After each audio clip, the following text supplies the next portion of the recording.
بندہ سفر سے کتنا تھکا ہوا رہتا ہے انسان، کیا کر رہا ہے؟ اب غور کریے، ہم اپنے آپ کو اس حدیث پر فٹ کر کے دیکھنا ہے، کیا ہم اس میں فٹ ہوتے ہیں یا نہیں ہوتے ہیں تو الحمدللہ، ہوتے ہیں تو پھر بہت بری بات ہے، بہت خطرناک بات ہے۔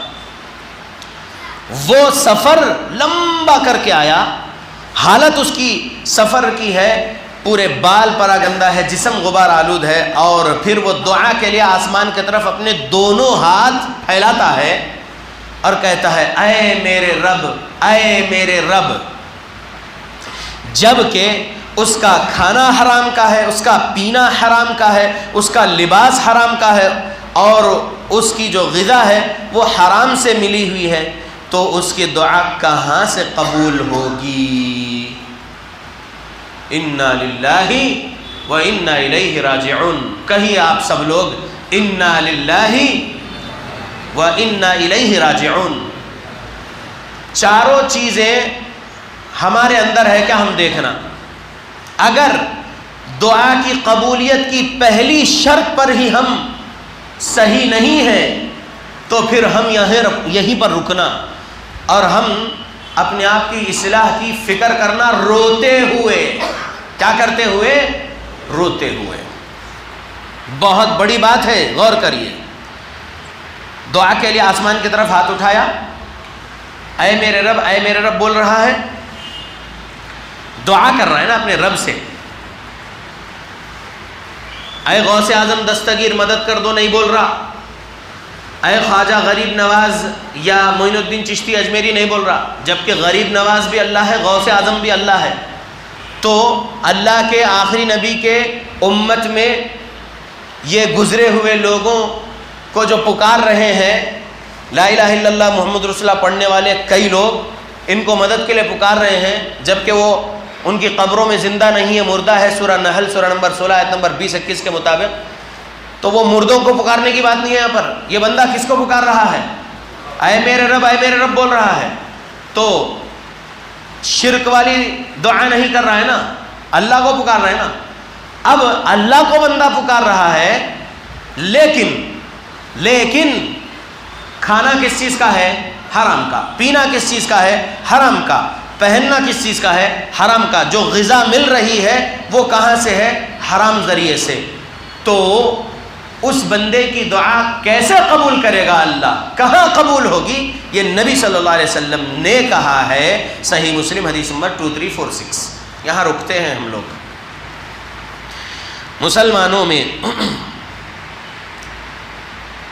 14 جون 1856 کو پیدا ہونے والے اتر پردیش کے بریلی ضلع کے احمد رضا خان بریلی کے فرقے والے ہو یا ان سے تعلق رکھنے والے 4 اور قادری، چشتی، نقشبندی، سہروردی ہو، یعنی یہ جو پہلے سے چلتے آ رہے ہیں سلسلے، وہ سلسلوں میں سے کسی ایک سلسلے کا ہو اور اپنے آپ کو بریلوی بھی کہتا ہو، احمد رضا خان کا فالوور کہتا ہو، تو وہ بندہ اس کے عقیدے میں شرک، بدعت، خرافات لے کر ہے، تو اس کی دعا قبول ہوگی؟ اللہ کی قسم کوئی عبادت قبول نہیں ہے ان لوگوں کی، شرک کے وجہ سے۔ غور کریے، اب اگر وہ بندہ حرام کھانے سے بچا ہوا ہے، میں ایک شرک، بدعت، خرافات والے کے بارے میں بول رہا ہوں، وہ بندہ حرام کھانے سے بچا لیا اپنے آپ کو، حرام پینے سے بچا لیا اپنے آپ کو، حرام پہننے سے بچا لیا اپنے آپ کو، حرام کمائی سے بچا لیا اپنے آپ کو، حلال ہی کما رہا ہے، حلال ہی کھا رہا ہے، حلال ہی پہن رہا ہے، حلال ہی پی رہا ہے، حلال ہی اپنے گھر والوں کو کھلا رہا، پلا رہا، پہنا رہا، لیکن اس کی دعا قبول نہیں ہو رہی ہے۔ کیوں؟ کیونکہ وہ بندہ کیا کر رہا ہے؟ شرک، بدعت، خرافات کر رہا ہے، اس کی کوئی عبادت قبول نہیں اللہ کے پاس۔ سورہ نمبر 39 آیت نمبر 65 کے مطابق اللہ رب العالمین نے اعلان کر دیا، وَلَقَدْ أُوحِيَ إِلَيْكَ وَإِلَى الَّذِينَ مِنْ قَبْلِكَ لَئِنْ أَشْرَكْتَ لَيَحْبَطَنَّ عَمَلُكَ وَلَتَكُونَنَّ مِنَ الْخَاسِرِينَ۔ اور یقیناً جو وحی ہم نے آپ کے طرف کیے وہ وحی ہم نے آپ سے پہلے لوگوں کے طرف بھی کیے تھے کہ اگر آپ شرک کرو گے تو آپ کے تمام اعمال برباد ہو جائیں گے اور آپ آخرت میں خسارہ اٹھانے والوں میں سے ہو جاؤ گے۔ یہ اللہ نے کہہ دیا ہے ہم غلاموں کو ہمارے رسول محمد صلی اللہ علیہ وسلم کے ذریعے سے۔ یہ اللہ کے قرآن کی آیت ہے، سورہ نمبر 39 آیت نمبر 65۔ تو جو شرک بدعت خرافات والا ہے اس کی نماز قبول نہیں، اس کا روزہ قبول نہیں، اس کا زکوٰۃ، اس کا حج عمرہ قبول نہیں، اس کی دعا قبول نہیں، اس کا کچھ قبول نہیں۔ اسی طریقے سے کوئی دیوبندی تبلیغی فرقے والے ہیں، لیکن وہ لوگ حرام سے اپنے آپ کو اگر بچا کے رکھے ہیں اور دعا کر رہے ہیں، لیکن ان کے عقیدے میں اللہ از ایوری ویئر بولنے والا وحدت الوجود کا عقیدہ ہے، تو پھر ان کے اس شرک کے وجہ سے، یا وہ لوگ رسول اللہ صلی اللہ علیہ وسلم کا وسیلہ لیتے ہیں دعا میں، تو اس شرک کے وجہ سے، دعا میں وسیلے والا شرک، رسول اللہ صلی اللہ علیہ وسلم انتقال کر گئے، اس دنیا میں آپ زندہ نہیں ہیں، اللہ کی جنت میں آپ کی روح ہے، اور اللہ رب العالمین کے نبی صلی اللہ علیہ وسلم کا جسم اطہر مدینہ والی قبر میں ہے، تو رسول اللہ صلی اللہ علیہ وسلم کا اگر کوئی وسیلہ لے رہے تو وہ دعا میں شرک ہو رہا ہو، تو وہ شرک کے وجہ سے ان کی دعا قبول نہیں، نماز قبول نہیں، روزہ قبول نہیں، حج عمرہ قبول نہیں، زکوٰۃ و صدقات قبول نہیں، کوئی عمل قبول نہیں۔ سورہ نمبر 39 آیت نمبر 65 کے مطابق اللہ نے کہا یہ میری بات نہیں ہے، شرک کرنے والے کا کوئی عمل اللہ کے پاس قبول نہیں ہوگا۔ دعا عبادت ہے، ایک عمل ہے نا، قبول نہیں ہے۔ نماز میں اللہ اکبر بولنے سے لے کر سلام پھیرنے تک دعا ہے نا، اللہ کا ذکر ہے اور دعائیں ہیں نا، قبول نہیں ہے اللہ کے پاس، سورہ نمبر 39 آیت نمبر 65 کے مطابق، اور آخرت میں خسارہ اٹھانے والا کام ہے اگر شرک کے ہیں۔ تو اب شرک بدعت خرافات والے اگر وہ بھائی بچے ہوئے ہیں سود کے ظلم سے، سود جیسے حرام کمائی سے بچے ہوئے ہیں، جھوٹ بول کر بھی نہیں کما رہے ہیں، سچائی کے ساتھ کما رہے ہیں، لیکن ان کی کوئی چیز قبول نہیں ہو رہی کیونکہ شرک بدعت خرافات کی وجہ سے۔ اب لے لیجئے تیسرے نمبر پہ مولوی مودودی صاحب 1978 میں امریکہ میں انتقال کر گئے، انہوں نے جماعت اسلامی بنائی پاکستان میں۔ ان کے تفہیم القرآن میں 29واں پارہ کھولیے اور سورہ ملک کھولیے، سورہ ملک کا آیت نمبر 15-16 کھولیے، آیت نمبر 15-16 کی تفسیر پڑھ لیجئے، اس کے اندر کیا ان کی منطق وہ سمجھائے ہیں، اور ایک حدیث نقل بھی کرے ہیں، لیکن ان کی عقل سمجھائے ہیں اللہ ہر جگہ ہے بولنے والی عقل۔ تو ان کے پاس بھی جو ہے اللہ از ایوری ویئر کا عقیدہ ہے جماعت اسلامی والوں کے پاس۔ میں ریفرنس سے بات کر رہا ہوں، ہوائی فائرنگ نہیں ہے کچھ بھی، ٹھیک ہے۔ اور مودودی صاحب کی زہریلی ایک کتاب خلافت و ملوکیت، صحابہ کے خلاف بہت خطرناک باتیں لکھے ہیں، جھوٹ لکھے ہیں، تو منکرین حدیث میں سے وہ ہو رہے ہیں، یعنی کئی حدیثوں کا انکار کیے دجال کے بارے میں وغیرہ، تو ان کے فالوورز میں سے وحدت الوجود کا عقیدہ اور رسول اللہ صلی اللہ علیہ وسلم کی اتباع نہیں کرتے ہوئے کچھ اور اعمال وغیرہ میں ہیں اور حدیثوں کا انکار کر رہے ہیں، تو ایسے لوگوں کی دعا رب کے پاس قبول نہیں ہے، کیونکہ وہ کبیرہ گناہ ہے، وہ وحدت الوجود کا عقیدہ بہت شرک والی بات ہو جا رہی ہو۔ اور اسی طریقے سے اور بھی جو سنایا ہوں، تو یہ ان کے کام ہے۔ لیکن اگر وہ جماعت اسلامی والے بھائی حرام سے رکے ہوئے ہیں، حرام سے بچا کے رکھے اپنے آپ کو، حلال کما رہے، حلال کھا رہے، حلال پہن رہے، حلال پی رہے، اپنے گھر والوں کو بھی حلال دے رہے، لیکن ان کی دعا قبول نہیں ہو رہی، کیوں؟ کیونکہ شرک کا عقیدہ بدعت خرافات کے اعمال کے وجہ سے، حدیثوں کے انکار کے جرم کے وجہ سے، کیونکہ بہت بڑا گناہ ہے حدیث کا انکار، ٹھیک۔ اب آئیے اہل حدیثوں کی طرف، تین لوگوں کا سن لیے، بریلوی، دیوبندی، جماعت اسلامی۔ اب آئیے اہل حدیثوں کی طرف، ہم اپنے بارے میں بول لیتے ہیں۔ ہم شرک سے بچے ہوئے الحمدللہ، بدعت خرافات سے بچے ہوئے الحمدللہ۔ اب ہم یہ دیکھنا کہ ہم حرام سے بچے ہوئے ہیں یا نہیں۔ غور کریے، میں نے کہا تھا اگر چبھنے والی باتیں ہیں تو مجھے پرواہ نہیں ہے، مجھے حق سنانا ہے، کیونکہ الحق مر، نبی نے کہا حق کڑوا ہوتا ہے۔ اب سمجھیے، ہم اپنے آپ کو اہل حدیث، اہل توحید اور سنت والے بول رہے ہیں، اصلی سنی بول رہے ہیں۔ ہاں، ہم میں سے اگر کوئی حرام کما رہا ہے، حرام کھا رہا ہے، تو ہماری دعا بھی قبول نہیں ہوگی، اگرچہ کہ ہمارے عقیدے میں توحید ہے، اعمال میں سنت ہے، شرک بدعت سے ہم بچے ہوئے ہیں، لیکن حرام کے وجہ سے دعا قبول نہیں ہوگی۔ غور کریں آپ میرے سمجھانے کو، تینوں فرقے والوں کی بات کرا اور وہ تینوں کے بارے میں اس مسئلے میں اچھا گمان سنایا کہ وہ تینوں کا عقید عمل میں شرک بدعت خرافات ہے، لیکن اگر وہ تینوں اپنے آپ کو حرام کھانے، حرام پہننے، حرام پینے، حرام کمائی سے بچا کر ہے اور دعا کر رہے ہیں، عبادتیں کر رہے ہیں، تو قبول نہیں کر رہا اللہ سورہ نمبر 39 آیت نمبر 65 کے مطابق، اور جو دلائل شروع میں سنایا کہ اللہ پاک ہے اور پاک کو قبول کرتا ہے۔ تو اللہ رب العالمین ان سے وہ توحید نہیں رہنے کی وجہ سے، شرک بدعت کی وجہ سے وہ دعا قبول نہیں کر رہے۔ لیکن جو توحید و سنت والے ہم لوگ، اگر ہم لوگ حرام سے نہیں بچیں گے تو ہماری بھی دعا قبول نہیں ہوگی۔ عنوان کیا ہے؟ مسلمانوں میں اکثر لوگوں کی دعائیں قبول نہیں ہوتی، آخر کیوں؟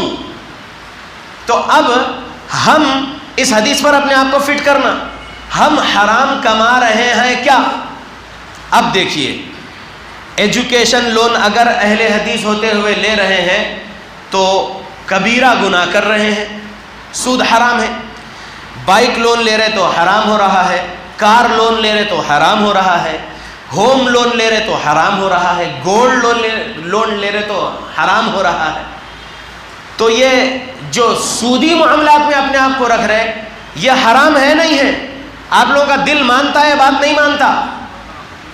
مہربانی کر کے بولیے۔ تو ان حرام ذریعے سے آمدنی کو اگر بنائے رکھے ہوئے ہیں تو عبادتیں قبول ہوگی نعوذ باللہ، دعائیں قبول ہوگی نعوذ باللہ، ہرگز نہیں ہوگی نا۔ تو اللہ کے بندو کیا کرنا چاہیے؟ سورہ نمبر 2 آیت نمبر 275 سے 279 تک اللہ نے جو سبق دیا، سود کے بارے میں اللہ نے جو خطرناک بات بیان کر دیا، اس پر غور و فکر کرتے ہوئے سود سے بچنا ہے نہیں بچنا ہے؟ بچنا ہے۔ نہیں لینا ہے کسی بھی قسم کا لون، نہیں لیں گے انشاءاللہ موت تک، انشاءاللہ۔ ایک اور طریقہ ہے حرام کھانے کا، حرام کمائی کا، رہن پہ گھر دے رہے ہیں۔ طریقہ سمجھیے، طریقہ کیا کر رہے ہیں؟ ایک شخص مجبور ہے، اس کے گھر کی قیمت 15 لاکھ روپے ہے اور وہ گھر کے کاغذات لا کر آپ کے پاس دیا کہ یہ میرا گھر ہے اور فی الوقت مجھے 5 لاکھ روپے کی سخت ضرورت ہے اور یہ پریشانی ہے میرے سر پر، مہربانی کر کے آپ مجھے 5 لاکھ روپے قرض دے دیجئے اور میں آپ کو جو ہے ایک 3 سال میں لوٹا دوں گا، یہ جب تک میرے پیپرز رکھیے۔ اب وہ بندہ بولتا ہے ٹھیک ہے میں پیپرز رکھوں گا لیکن مجھے گھر بھی چاہیے، آپ کرائے کے مکان میں جائیے، میں اس میں کرایہ دار کو اتار کے مہینہ رینٹ لیتا رہوں گا، وہ میرا منافع بولوں گا میں۔ اگر ایسا کوئی بول رہے تو حرام ہو رہا ہے، رہن کے نام پر کیا ہو رہا ہے؟ حرام ہو رہا ہے، حرام سمجھو اچھے سے اللہ کے بندو، جو چیز حرام ہے وہ حرام ہے۔ رہن، اسلامی رہن کیا ہے؟ مدد کرنا ہے۔ اسلامی رہن کیسے مدد کرنا ہے سمجھو۔ کسی ایک کے پاس ایک 15 لاکھ روپے کا یا جتنے بھی کا مکان ہے، مصیبت آئی ہے 7-8 لاکھ روپے کی سخت ضرورت ہے، ہاسپٹل کا کچھ خرچہ ہو گیا یا کچھ اور مسئلہ ہے، کسی ایک مالدار جماعت کے ساتھی کے پاس آئے اور بولے کہ اللہ کے لیے قرض حسنہ چاہیے، میں انشاءاللہ 3 سے 4 سال کے اندر لوٹانے کی پوری کوشش کروں گا، اس کا اجر اللہ دیں گے آپ کو۔ وہ لا کر پیپرز دے رہے ہیں اور یہ ان کو وہ رقم دے رہے ہیں اللہ سے اجر کمانے کی نیت سے، اور وہ بندہ اپنے ہی گھر میں ہے اور وہ بندہ محنت کر کے جو قرض حسنہ لیا اس کو ادا کرنے کی نیت سے لیا اور جمع کر رہا ہے تاکہ لوٹا سکوں، جتنا ٹائم مانگا ہو اتنے ٹائم میں، اور وہ بندہ جمع کر لیا، لا کے اس کا دے دیا امانت اور پھر اپنی امانت لے کر جا رہا ہے۔ تو یہ ہو گیا کیا؟ اسلامی رہن، مارٹگیج، اسلامی مارٹگیج، یہ مدد کرنا ہوا۔ یہ ہے اسلام سود کے خلاف۔ قرض حسنہ دینے والے ہیں آج یہاں پر؟ مہربانی کر کے ذرا بولیے زور سے، ہے نہیں ہے؟ جماعت کے ساتھیوں میں یا کوئی سوسائٹی کے ساتھیوں میں کوئی ہے، بھائی مجھے 10,000 روپے کی قرض حسنہ کی ضرورت ہے، انشاءاللہ میں 5 سے 6 مہینے میں آپ کو ادا کر دوں گا، مجھے قرض حسنہ دیجئے. ہے کوئی 5 سے 6 مہینے کے اندر لوٹانے کی بات سن کر قرض حسنہ دینے کے لیے تیار؟ 10,000 لیا ہے تو 10,000 ہی واپس کرنا ہے اس کو، اور یہ 10 دیا تو 10 ہی لینا ہے. 10,000 1 روپیہ نہیں لے سکتا. لیکن نہیں ہو رہا ہے نا، پیسے پہ پیسہ لگا کے سود کما رہے نہیں کما رہے، حرام ہو رہا ہے. دعا قبول نہیں، نماز قبول نہیں، روزہ قبول نہیں، عمرہ حج قبول نہیں، دعوت و تبلیغ اگر کر رہے تو وہ عمل قبول نہیں، ذکر و اذکار قبول نہیں، تلاوت قرآن قبول نہیں، کچھ عمل قبول نہیں ہوگا اللہ کے پاس اگر سودی لین دین چل رہا ہے. حرام سے نہیں بچ رہا بندہ. سمجھ رہے اللہ کے بندوں، میں ابھی اس حدیث پر رکا ہوا ہوں، صحیح مسلم 2346. کیسے قبول کرے گا اللہ رب العالمین اس بندے کی دعا کو جس کا کھانا حرام کا، جس کا پینا حرام کا، جس کا پہننا حرام کا، جس کی غذا حرام ذریعے سے ہے. نبی کے الفاظ ہیں، میری بات نہیں ہے. ایمان ہے نا محمد رسول اللہ صلی اللہ علیہ وسلم پر، تو ہم اپنے آپ کو پیش کرنا اس حدیث پر غور کرنا ہے. اگر ہم یہ معاملات میں ہے حرام کھانے کے، حرام پینے کے، تو ہم سچی پکی توبہ کر کے حرام آج چھوڑ دینا، آج چھوڑ دینا حرام، اور استغفار میں لگ جانا، استغفر اللہ واتوب الیہ بہت زیادہ پڑھنا، نادم ہو کر، تب جا کے ہوگا. تو پہلی شرط ہے اکل حلال ہونا، کسب حلال ہونا، حرام سے بچنا. دعا کی قبولیت کی 3 شرطوں میں پہلی شرط کیا ہے؟ حرام سے بچنا. اب آئیے دوسری شرط، خلوص ہونا اور دل حاضر رہنا دعا کے ٹائم پہ. الا للہ الدین الخالص، خبردار ہو جاؤ، دین میں اللہ کے لیے اخلاص والے بن جاؤ، مخلص ہو جاؤ. زبان سے دعا چل رہی، آنکھ ادھر ہے ادھر ہے، کہیں اور کچھ سوچ میں ہے، وہ دعا قبول نہیں کرے گا اللہ. زبان کے ساتھ دل بھی رہنا ہے، دونوں ایک ساتھ رہنا ہے. صرف زبان بول رہی ہے دل ساتھ نہیں ہے تو نہیں چلے گا. دوسری شرط ہے دعا کی قبولیت کی، تو دل حاضر رہنا زبان کے ساتھ. میرا رب مجھے سن رہا ہے، السمیع، اور علیم بذات الصدور، اللہ میرے سینے کو بھی دیکھ رہا، جان رہا ہے. تو دل اور زبان ساتھ میں رہنا ہے. اللہ کے بندو، تیسری جو شرط ہے وہ ہے کبائر سے بچنا ہے فرائض کی ادائیگی کرتے ہوئے. تیسری شرط کیا ہے دعا کی قبولیت کی؟ کبیرہ گناہوں سے بچتے ہوئے فرائض کی ادائیگی کرنا ہے. فرض نماز چھوڑے ہوئے ہیں اور دعا کرتے پھر رہے، تو دعا قبول ہوگی؟ نہیں ہوگی. نماز کیا ہے؟ نماز ایمان ہے. الصلاۃ من الایمان، 3 بار رٹانا چاہتا ہوں، بولیے الصلاۃ من الایمان، الصلاۃ من الایمان، الصلاۃ من الایمان. نماز ایمان میں سے ہے، نماز ایمان میں سے ہے، نماز ایمان ہے. نماز چھوڑے مطلب ایمان چھوڑے. تو جو بندہ فرض کی ادائیگی نہیں کر رہا ہے، وہ دعا کرتے پھر رہا ہے روڈوں پر یا اپنے گھر میں، دعا قبول کرے گا اللہ؟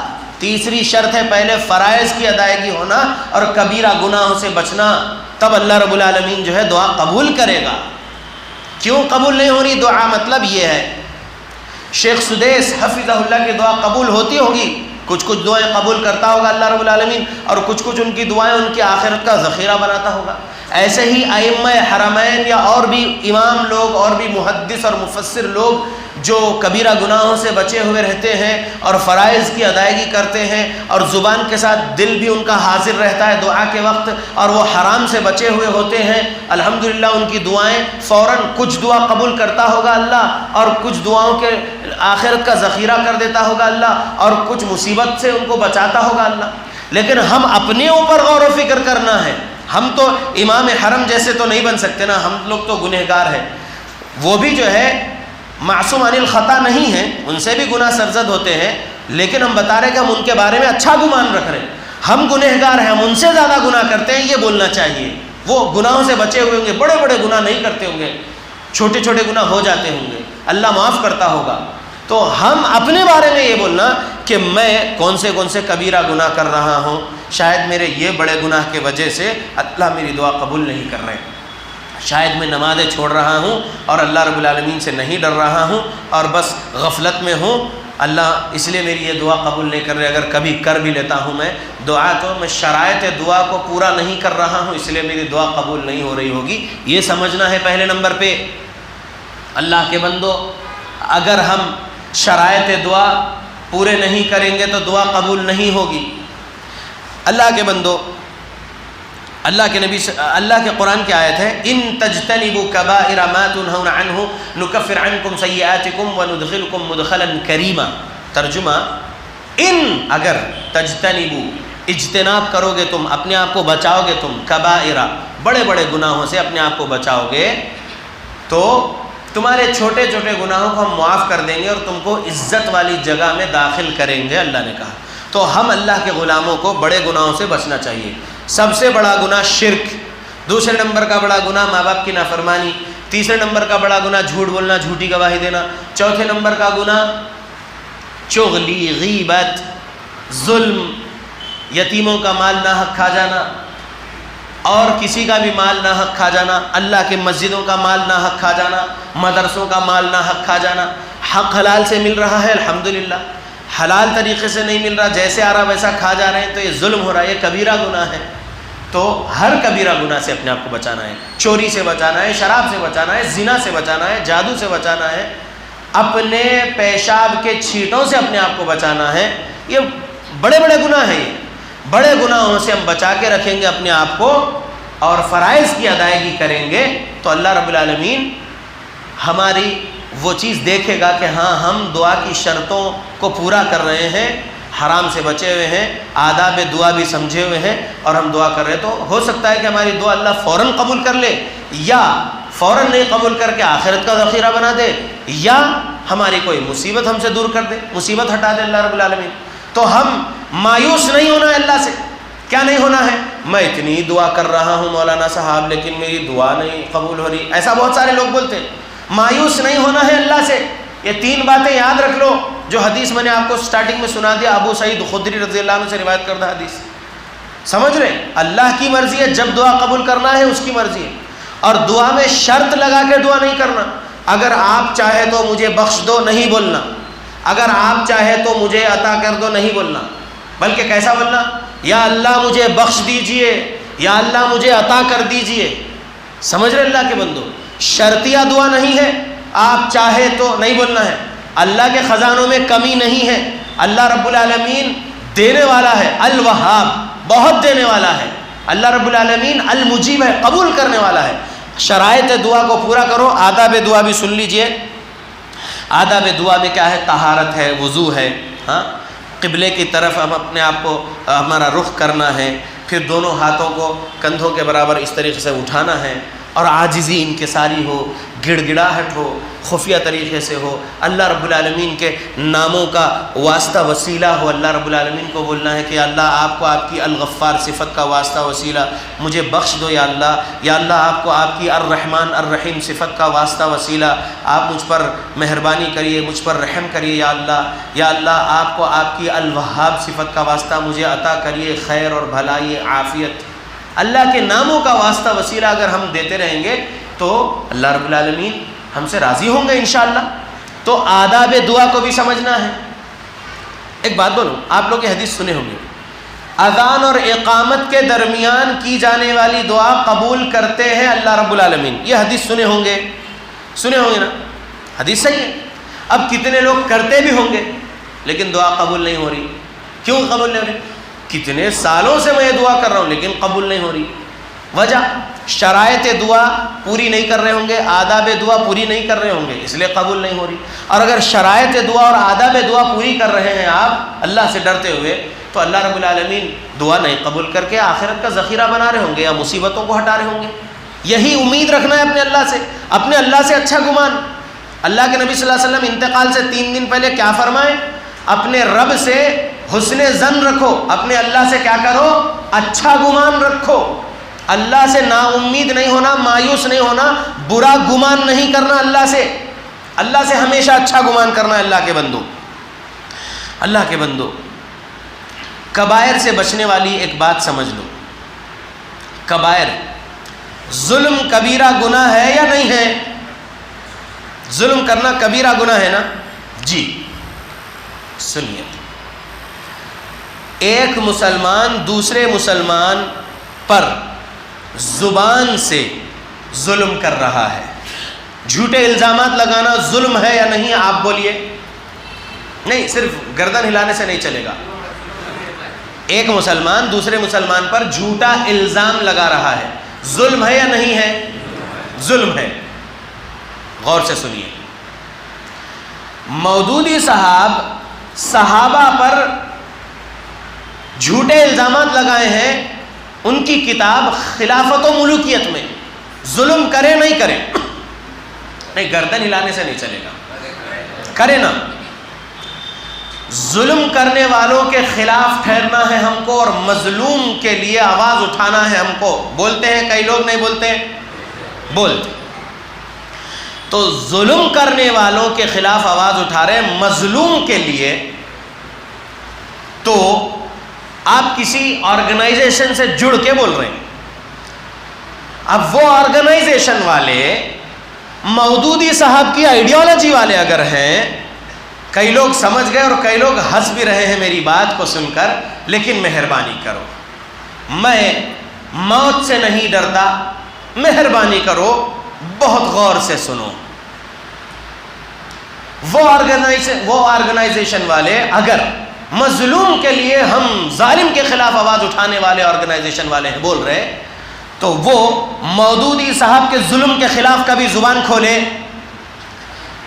مظلوم شہید عثمان ذو النورین رضی اللہ عنہ کے شان میں بھی گستاخی کرے مودودی صاحب، کبھی کھولے زبان مودودی کے خلاف؟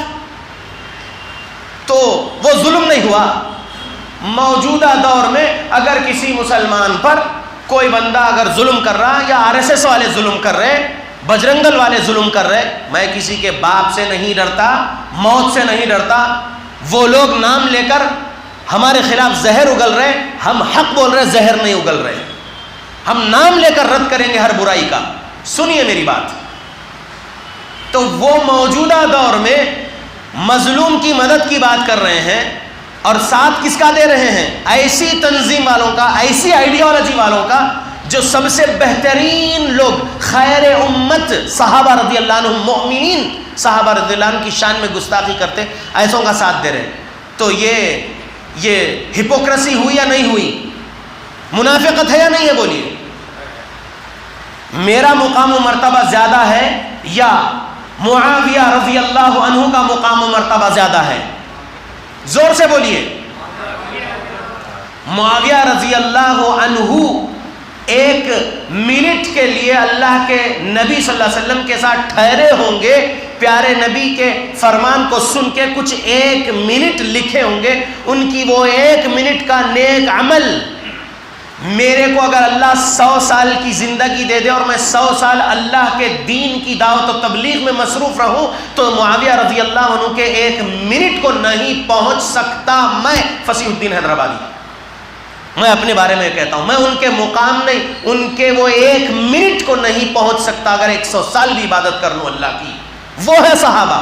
معاویہ بن ابی سفیان رضی اللہ عنہما کی شان میں گستاخی کرتا ہے سرور چشتی، اجمیر کی درگاہ کا چیف، اور اس خبیث عقیدے والے کے پاس جاتے ہیں یہ مظلوموں کو سپورٹ کرنے کی بات بولنے والے، اور وہاں بیٹھ کر اس سے اپنے سر پہ پگڑی بنواتے ہیں اور بولتے ہیں کہ ہم RSS اور تمام وہ ہندوتوا آئیڈیالوجی کے خلاف ہے، اور ہم مظلوموں کے لیے آواز اٹھاتے ہیں، اور ہم یہاں آئے ہیں سرور چشتی صاحب کے پاس، اور یہ جو ہے بہت بڑی آواز ہے مسلمانوں کی، اور ہر مسئلے میں بے باک بولتے ہیں، اور ہم جو ہے یہ ہے، ہم وہ ہیں۔ بلکہ یہ جو آرگنائزیشن والے XYZ نام ہوں گا ان کا، مجھے ان کا ایڈورٹائزمنٹ یا نہیں کرنا ہے، لیکن بتا رہا ہوں، جو سرور چشتی معاویہ رضی اللہ عنہ کو برا بولے، ابو سفیان رضی اللہ عنہ کو برا بولے اور ان لوگوں پر لعنت بھیجے، وہ سرور چشتی عزت والا ہو گیا یہ آرگنائزیشن والوں کے پاس. وہ سرور چشتی کا ادب احترام کرنے جا کے اس کے پاس بیٹھتے ہیں یہ XYZ آرگنائزیشن والے. اللہ سے ڈرنا چاہیے ان لوگوں کو. یہ لوگ کبھی زبان کھولیں گے صحابہ کے خلاف آپ مت بولو. یہ ان کے آرگنائزیشن میں شیعوں کو رکھے نہیں رکھے، رافضیوں کو، جس کا عقیدہ 40 پاروں والا قرآن ہے بولنے والے جاہل لوگ، ظالم لوگ، ان لوگوں کو آرگنائزیشن میں ہے یا نہیں ہے؟ رافضی لوگ ہے، جماعت اسلامی والے ہیں، بریلوی ہے، دیوبندی ہے، اہل حدیثوں کو بھی لے رہے ہیں وہ لوگ ان کے آرگنائزیشن میں. میں اہل حدیثوں کو نصیحت کر رہا ہوں، اللہ سے ڈرو، مسجد اہل حدیث سے اپنا تعلق مضبوط کرو. صحابہ کے دشمنوں سے کوئی دوستی نہیں ہو سکتی. جو لوگ اپنے بارے میں یہ بولتے ہیں کہ ہمارا تعلق حماس سے ہے، تو میں کہہ رہا ہوں آپ لوگوں کو، اپنے آپ کے سال برباد مت کرو. جھوٹے کیسز میں پولیس اندر لے جائے گی. میں پھر بول رہا ہوں، میری جماعت اہل حدیث کے نوجوانوں کو اور بڑی عمر کے آپ تمام کو، آپ اپنے بچوں کو مسجد اہل حدیث سے جوڑ کے رکھو، اہل حدیث عالموں سے جوڑ کے رکھو. بس کوئی XYZ آرگنائزیشن سے مت جوڑو. اگر کوئی بولتے ہیں کہ نہیں، حلف الفضول یہ جو سوسائٹی تھی رسول اللہ صلی اللہ علیہ وسلم کے دور میں، یعنی مظلوم کی مدد کرنا، ظالم کے خلاف آواز اٹھانا، تو ہم بھی مظلوموں کی مدد کے لیے ظالم کے خلاف آواز اٹھانے والی آرگنائزیشن سے جڑے ہوئے بول کے جو بول رہے ہیں. حلف الفضول والے وہ مسئلے کو یہاں پر یہ آرگنائزیشن والے اپنی عقل سے نہیں فٹ کر سکتے. حلف الفضول الگ تھا، وہ تم نہیں فٹ کر سکتے اپنے آپ پر. حماس کون ہے؟ حماس فلسطینیوں کو قتل کروانے والا ہے، ایران سے اس کا تعلق ہے حماس کا. اور حماس سے تعلق رکھنے والے یہ آرگنائزیشن والے اپنے آپ کو جو بول رہے ہیں، کیرلا سے سٹارٹ ہوئے ہوں گے، کرناٹکا، آندھرا، کہیں بھی ہوں گے. اللہ کے بندو مت جڑو ایسے آرگنائزیشن سے. ان کا تعلق سمی وغیرہ وغیرہ یا انڈین مجاہدین وغیرہ کے لوگوں سے ہوتا ہے. گمراہی یہ لوگ سکھاتے ہیں، اور پھر ہوتا کیا ہے؟ بے قصور رہتے ہیں، صرف کچھ سوشل ویلفیئر کا کام کرنے کی نیت سے گئے ہوئے ہوتے ہیں، بس ان کے ساتھ یہ بھی اٹھا لیے جاتے ہیں بے قصور لوگ اور جیل میں ڈال دیے جاتے ہیں. 5 سال 10 سال جیل میں سڑیں گے. اتنے سال خراب ہو رہے نا. اتنے سال اگر جماعت اہل حدیث کے عالموں سے اپنے آپ کو تعلق جوڑ کے رکھیں گے تو توحید سیکھیں گے، سنت سیکھیں گے، اخلاق حسنہ سیکھیں گے، اور پھر دعوت و تبلیغ میں بزی رہیں گے. اپنے آپ کی جنت بنانے کے لیے، جہنم سے بچانے کے لیے اپنے آپ کو مصروف رکھیں گے نا. میں تاکید کر رہا ہوں کرنول کے اور آندھرا پردیش کے اور ہر جگہ کے مسلمانوں کو کہ جماعت اہل حدیث کے عقیدے اور اعمال اور اخلاق حسنہ سیکھتے رہو جو قرآن اور حدیث کے مطابق ہے. جماعت اہل حدیث کے علاوہ کوئی اور جماعت میں مت جاؤ، کوئی اور تنظیموں میں مت جاؤ. میں انڈین حکومت سے ڈرنے وغیرہ وغیرہ کی بات نہیں بول رہا ہوں. ہم کانسٹیٹیوشن کے دائرے میں رہ کے دعوت و تبلیغ کا کام کر سکتے ہیں الحمدللہ. آرٹیکل 19، آرٹیکل 21، آرٹیکل 25 سے 30 تک ہمارے پاس ہے. ہم دائرہ ہندوستان کے جو کانسٹیٹیوشن ہے، کانسٹیٹیوشن کے دائرے میں رہ کے شریعت کو اپنے ہاتھ میں لینا ہے. قرآن و حدیث شریعت ہے اللہ کی، اس پر خود عمل کرنا ہے، لوگوں کو سکھاتے پھرنا ہے علماء اہل حدیث کی رہنمائی میں. میں جانتا ہوں کیسے نوجوان مسلمانوں کو جو بے گناہ تھے صرف بیٹھے کچھ جو ہے براؤز کرنے کی نیت سے what is going on in Syria, what is going on in Iraq وغیرہ دیکھے، بس ان کا جو ہے IP ایڈریس پولیس کے رڈار میں آ گیا، اٹھا لیے. کیوں سرچ کر رہا تھا؟ نہیں، تو وہاں پر سے تیرا جو ہے بیعت کرا ہوگا وغیرہ. یہ ایسے آرگنائزیشن والے، یہ حسن البنا، سید قطب وغیرہ کی ریڈیکل آئیڈیالوجی والے ہیں. سمجھو آپ لوگ، مہربانی کرو، آپ اپنے آپ پر، اپنے ابا پر، اپنے امی پر، اپنے گھر والوں پر رحم کرو. اللہ کے بندو مت جاؤ ایسی آرگنائزیشن میں. تڑپ کے ساتھ بول رہا ہوں. جو ظالم لوگ رافضیوں کا ساتھ ہے، وہ رافضی جو صحابہ کو گالی دیتے ہیں، جو اللہ کی گستاخی کرتے ہیں، رافضی رسول اللہ کی گستاخی کرتے ہیں، رافضی صحابہ کی گستاخی کرتے ہیں، رافضی سنی مسلمانوں کو بولتے ہیں یہ کتے اور سوروں سے بدتر ہے، بولتے ہیں، ان کی کتابوں میں لکھا ہوا ہے. ان کا دوست بننا نعوذ باللہ ہرگز نہیں بننا. اس لیے میں کہتا ہوں اللہ کے بندو کہ اپنے آپ کو جماعت اہل حدیث سے جوڑے رکھو. دعائیں قبول کیوں نہیں ہو رہی؟ سنن ترمذی کی ایک مشہور حدیث سنے ہوں گے، 2167 یا 2169 حدیث ہے. اللہ کے نبی صلی اللہ علیہ وسلم نے فرمایا قسم اس ذات کی جس کے ہاتھ میں محمد کی جان ہے، تم نیکی کا حکم دیتے رہو اور برائی سے روکتے رہو، اور اگر یہ کام روک دو گے تو قریب ہے کہ اللہ کا عذاب تم پر آ جائے گا، اور تم لوگ اللہ سے دعا کرو گے لیکن تمہاری دعائیں قبول نہیں کرے گا اللہ رب العالمین۔ نبی کا فرمان ہے نا میرے بھائیوں، میرے بزرگوں، نبی نے فرمایا ہے نا، اللہ سے ڈرو اللہ کے بندو۔ یہ دعوت و تبلیغ کا کام روک رکھیں۔ کون سی دعوت و تبلیغ؟ توحید و سنت کی، توحید و سنت کی۔ توحید و سنت رکا ہوا ہے، شرک بدعت کی دعوت و تبلیغ کر رہے کئی فرقے والے، اور یہ آرگنائزیشن والے سوشل ویلفیئر کے کام کی دعوت و تبلیغ کر رہے۔ 5 ٹائم نماز پڑھنا بھی بولتے ہیں وہ لوگ، کچھ لوگ بیعت کرے ہوئے ہیں ان کے پاس، کچھ لوگ نہیں بیعت کرے ہوئے، سوشل ویلفیئر کی بات بولتے ہیں۔ مدر ٹیریسا سے زیادہ سوشل ویلفیئر کا کام یہ لوگ کر رہے ہیں، اگرچہ کہ لوگ کلمہ گو بھائی ہیں میرے، شرک بدعت خرافات اور گمراہ عقیدے والے یا آرگنائزیشن والے یا فلاں فرقے والے، مدر ٹیریسا کے اتنا تو سوشل ویلفیئر کا کام نہیں کر رہے نا یہ لوگ۔ کتنا کام کری ہے مدر ٹیریسا، لیکن کہاں ہے فی الوقت؟ Hell fire. کیوں؟ کیونکہ اس کا الخالق کون؟ مدر ٹیریسا کا پیدا کرنے والا کون؟ جواب ہے بولو، بولو، نیکیاں لکھوا لو، الف لام لام ہا، 40 نیکیاں لکھوا لو فرشتوں سے، بولو کون؟ زور سے بولو کون؟ کس نے روزی دیا مدر ٹیریسا کو؟ کس کی ہواؤں سے سانسیں لی مدر ٹیریسا؟ کس کے پانی سے اپنی پیاس بجھائی، اپنی ضروریات زندگی کری مدر ٹیریسا؟ وہ اللہ کی زمین پر تھی، اللہ کی نعمتوں میں تھی نہیں تھی؟ کتنے سوشل ویلفیئر کا کام کری مدر ٹیریسا، لیکن کیا ہوا؟ شرک پر گئی نا۔ عیسیٰ کو رب مانتی تھی نا، عیسیٰ علیہ السلام کو اور مریم علیہ السلام کو رب مانتی تھی نا، ان کی عبادت کرتی تھی نا، تو کہاں گئی؟ شرک پر مرنے کی وجہ سے، کفر پر مرنے کی وجہ سے جہنم ہے نا۔ سورہ نمبر 5 آیت نمبر 72 کے مطابق مدر ٹیریسا جہنم میں گئی نا۔ ڈاؤٹ ہے کیا کسی کو؟ نہیں۔ تو اس سے زیادہ سوشل ویلفیئر کا کام کر رہے ہیں۔ اللہ کے بندو سوشل ویلفیئر کا کام کرتے رہیں گے لیکن توحید و سنت کو چھوڑ دیں گے تو یاد رکھو لا الہ الا اللہ محمد رسول اللہ پڑھنے کی وجہ سے تم کو جہنم ملے گی، جنت نہیں ملے گی۔ کیوں؟ کیونکہ لا الہ الا اللہ محمد رسول اللہ کو سمجھے نہیں تھے، توحید نہیں سمجھے تھے۔ درود کا ترجمہ معلوم ہے؟ درود کا ترجمہ معلوم ہے؟ کسی ایک کو میں بول رہا ہوں یہاں سے، مہربانی کر کے اٹھیے، درود کا ترجمہ سنائیے مجھے، مہربانی کریے، کوئی ایک بھی مہربانی کرو، ایک کوئی درود کا ترجمہ نہیں۔ اب مجھ سے درود کا ترجمہ سنیے، میں پوری توجہ چاہتا ہوں آپ لوگوں سے، درود کا ترجمہ سنیے۔ اللہم صلی علی محمد، ترجمہ اللہم اے میرے اللہ، صلی علی محمد، رحمت نازل کرو محمد پر، وعلی آل محمد، اور رحمت نازل کرو آل محمد پر یعنی اہل بیت پر، کما صلیت علی ابراہیم، جیسا کہ آپ نے رحمت نازل کرے تھے ابراہیم پر، وعلی آل ابراہیم، اور جیسا کہ آپ نے رحمت نازل کرے تھے اولاد ابراہیم پر، انک حمید مجید، بے شک آپ ہی تعریفوں والے ہیں اور بزرگی والے ہیں۔ اللہم اے میرے اللہ، بارک علی محمد، برکت نازل کرو محمد پر، وعلی آل محمد، اور برکت نازل کرو آل محمد پر یعنی اہل بیت محمد پر برکت نازل کرو، کما بارکت علی ابراہیم، جیسا کہ آپ نے برکت نازل کرے تھے ابراہیم پر، وعلی آل ابراہیم، اور جیسا کہ آپ نے برکت نازل کرے تھے اولاد ابراہیم پر، انک حمید مجید، بے شک آپ ہی تعریفوں والے ہیں اور بزرگی والے ہیں۔ ہو گیا ترجمہ؟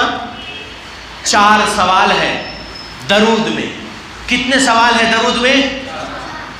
توحید سکھانے کا یہ میرا طریقہ، توحید سکھانے کا فصیح الدین حیدرآبادی کا طریقہ، درود پڑھوانا ہے اور درود کا ترجمہ سمجھانا ہے اور 4 سوال کرنا ہے۔ درود کے ترجمے پر غور کرو اور 4 سوال کے جواب لے لو۔ پہلا سوال، کون پڑھ رہا ہے درود؟ کون پڑھ رہا ہے درود؟ ہم پڑھ رہے، بولو ہم اللہ کے بندے، ہم پڑھ رہے درود، ہم امتی محمد رسول اللہ صلی اللہ علیہ وسلم کے، ہم پڑھ رہے درود۔ کون پڑھ رہا ہے درود؟ مطلب مانگ رہے ہیں کچھ اللہ سے۔ کس سے مانگ رہے ہیں؟ کون مانگ رہے ہیں؟ کس سے مانگ رہے ہیں؟ اللہم کون بول رہے ہیں؟ اللہم کا مطلب اے میرے اللہ، تو کس سے مانگ رہے ہیں؟ کون مانگ رہے ہیں؟ کس سے مانگ رہے ہیں؟ صلی علی بارک علی، رحمت مانگ رہے ہیں اور برکت مانگ رہے ہیں علی پر، کس پر؟ محمد پر اور اہل بیت محمد پر۔ کون مانگ رہا ہے؟ کیا کس سے مانگ رہا ہے؟ کیا مانگ رہا ہے؟ رحمت اور برکت، اور وسلم بھی کہتے ہیں، سلامتی بھی مانگ رہے ہیں ہم، اللہم صلی وسلم علی نبینا محمد۔ تو رحمت اور سلامتی برکت مانگتے ہیں ہم اللہ کے نبی کے لیے اور آل نبی کے لیے۔ کس کے لیے مانگ رہے ہیں؟ نبی اور آل نبی، نبی اور آل نبی، اہل بیت کے لیے مانگ رہے ہیں۔ اب پوری توجہ میرے طرف، اے میرے اللہ رحمت اور برکت اور سلامتی نازل کریے محمد اور اہل بیت محمد پر، جیسا کہ آپ نے رحمت اور برکت نازل کیے تھے ابراہیم اور آل ابراہیم پر، اور آپ ہی تعریفوں والے ہیں، بزرگی والے ہیں۔ تو اب ایک امتی نبی صلی اللہ علیہ وسلم کا، نبی صلی اللہ علیہ وسلم اور ان کے گھرانے والوں کے لیے رحمت برکت سلامتی مانگ رہا ہے اللہ سے، تو اب یہی امتی نبی سے مانگتا ہے، یہی امتی اہل بیت کے پنجتن سے مانگتا ہے، عقل سے کام نہیں لے رہا ہے، درود کے ترجمے پر۔ سمجھانا کیا چاہتا ہوں، سمجھ رہے؟ سمجھ رہے؟ آپ میرے لیے مانگے، میرے بزرگ، میں آپ کی طرف دیکھ کے بول رہا ہوں فی الوقت، آپ نے فصیح الدین کے لیے اللہ سے مانگے، اللہ فصیح الدین پر رحمت نازل کرو، اللہ فصیح الدین پر برکت نازل کرو، اللہ فصیح الدین کو سلامتی عطا کرو۔ آپ میرے لیے اللہ سے مانگے، اب آپ میرے سے مانگ رہے ہیں رحمت اور برکت اور سلامتی۔ صحیح کر رہے ہیں آپ یا غلط؟ صحیح یا غلط؟ غلط، غلط، صحیح نہیں، غلط، غلط۔ اللہ کے بندو غور کرو کیا بول رہا ہوں۔ نبی اور آل نبی کے لیے ہم امتی مانگ رہے ہیں رب سے صلی علی بارک علی یا سلم کہہ کر، رحمت برکت اور سلامتی ہم اپنے رب سے مانگ رہے ہیں، پھر وہی نبی کے امتی جا کر جو ہے نبی سے مدد مانگ رہے ہیں، علی سے مدد مانگ رہے ہیں، فاطمہ سے مدد مانگ رہے ہیں، حسن حسین سے مدد مانگ رہے ہیں۔ جائز ہے یا ناجائز؟ ناجائز ہے، یہی شرک ہے۔ اب ایسے رافضی جو پنجے کی عبادت کر رہے، جو بریلوی جو پنجے تن سے مانگنے کا عقیدہ رکھ رہے، ایسوں کو وہ تنظیم والے ان کے دوست بنا کے رکھے ہیں، اور صحابہ کو گالی دے رہے، برا بول رہے، لعنت بھیج رہے صحابہ پر، تو ان کی غیرت مر گئی یا نہیں مر گئی؟ بولو۔ یہ آرگنائزیشن والے جو مظلوموں کے لیے آواز اٹھا رہے، بول رہے ظالموں کے خلاف، ان کے ابا کو ان کے امی کو اگر کوئی گالی دے تو لڑ لیں گے اور گالی دے دیں گے، اور صحابہ کو اگر کوئی گالی دے تو سن لیں گے اور اس کے ساتھ بیٹھیں گے اور اس کو اپنی تنظیم کا حصہ بنائیں گے، نعوذ باللہ، اور اس تنظیم کا حصہ اپنے آپ کو بنا کے رکھیں گے، نعوذ باللہ۔ ہرگز نہیں۔ سمجھ میں آ رہا ہے؟ سمجھ میں آ رہا ہے کیا بول رہا ہوں؟ درود کا ترجمہ اچھے سے سمجھتے ہوئے پڑھیں گے تو توحید سمجھ میں آ جائے گی، شرک کا رد ہو جائے گا۔ جب محمد عربی صلی اللہ علیہ وسلم سے نہیں مانگ سکتے ہیں تو پھر علی اور ولی سے مانگنے کا سوال ہی پیدا نہیں ہوتا، پنجتن سے مانگنے کا سوال ہی پیدا نہیں ہوتا۔ غور کرو، نبی کے جانشین کون تھے؟ نبی کے زندگی کے آخری 17 نمازیں کون پڑھائے نبی کے مصلی پر؟ ابو بکر صدیق رضی اللہ عنہ۔ تو جانشین کون بنے نبی کے؟ ابو بکر رضی اللہ عنہ۔ کس کا مقام و مرتبہ بڑا ہے امت محمد میں؟ بولو کس کا؟ علی کا یا ابو بکر کا؟ ابو بکر صدیق رضی اللہ عنہ کا۔ علی رضی اللہ عنہ سے محبت کرتا ہوں چوتھے نمبر پہ۔ پہلے نمبر پہ ابو بکر صدیق رضی اللہ عنہ سے، کیونکہ وہ پہلے خلیفہ، دوسرے نمبر پہ مقام و مرتبہ عمر رضی اللہ عنہ کا ہے، تیسرے نمبر پہ عثمان ذو النورین رضی اللہ عنہ کا مقام و مرتبہ ہے، کیونکہ وہ تھرڈ خلیفہ، چوتھے خلیفہ علی رضی اللہ عنہ، میں ان سے محبت کرتا ہوں، اگر میں ان سے ایک رائی کے دانے کے برابر بھی بغض رکھوں گا سینے میں تو میں منافق ہو جاؤں گا، اللہ کے بندو اللہ مجھے بچائے، آمین۔ تو ہم اہل بیت سے نفرت نہیں کرتے، اہل بیت کے لیے تو ہم اللہ سے کیا مانگ رہے ہیں؟ رحمت، برکت اور سلامتی۔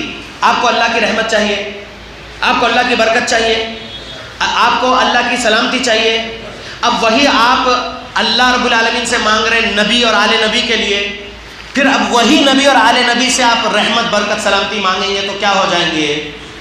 سمجھ میں آ گیا؟ امید ہے کہ سمجھ میں آ گیا ہوگا۔ اللہ کے بندو، جو رافضی ہوتا ہے وہ کافر ہوتا ہے، جو قادیانی ہوتا ہے وہ کافر ہوتا ہے، کیونکہ ان کے کفر میں کوئی ڈاؤٹ نہیں ہے۔ لیکن سن لو، جو بریلوی مسلمان ہیں میں ان کو مسلمان مانتا ہوں، 391 نمبر والی حدیث صحیح بخاری کے مطابق، لیکن ان کو شرک بدعت والا مسلمان مانتا ہوں، سورہ نمبر 12 آیت نمبر 106 کے مطابق۔ جو دیوبندی تبلیغی ہے وہ مسلمان ہے 391 صحیح بخاری کے مطابق، لیکن وہ شرک و بدعت خرافات والے مسلمان ہیں، سورہ نمبر 12 آیت نمبر 106 کے مطابق۔ جو جماعت اسلامی والے ہیں میں ان کو مسلمان مانتا ہوں 391 نمبر کی حدیث صحیح بخاری کے مطابق، لیکن میں ان کو شرک بدعت خرافات کا مسلمان مانتا ہوں سورہ نمبر 12 آیت نمبر 106 کے مطابق۔ اور 391 صحیح بخاری پر رافضی نہیں فٹ ہوتا، قادیانی نہیں فٹ ہوتا، لیکن دیوبندی، بریلوی، جماعت اسلامی اور ہم اہل حدیث صحیح بخاری 391 پر فٹ ہوتے ہیں۔ کیا ہے صحیح بخاری 391؟ من صلی صلاتنا واستقبل قبلتنا واکل ذبیحتنا فذلکم المسلم، جو نماز پڑھے، جو ذبیحے کا کھائے، جو اللہ کے کعبے کو قبلہ سمجھے، وہ مسلم ہے۔ وہ کیا ہے؟ وہ مسلم ہے۔ لیکن قادیانی اس میں ایک نئی چیز ایڈ کر لیا، محمد رسول اللہ صلی اللہ علیہ وسلم کو آخری نبی نہیں مانتا، لعنتی مرزا غلام محمد قادیانی کو آخری نبی مانتا، اس لیے وہ صحیح بخاری 391 پر فٹ نہیں ہوتا۔ سمجھ میں آ گیا اللہ کے بندو؟ اور رافضی 391 صحیح بخاری پر نہیں فٹ ہوتے ہیں، اس لیے سمجھ لو کہ جو کافر ہیں عقیدے میں، رافضی اور قادیانی، ان سے کسی قسم کی دوستی نہیں کرنا ہے، ان سے اللہ کے لیے نفرت کرنا، ان کو دور رکھنا ہے۔ رہی بات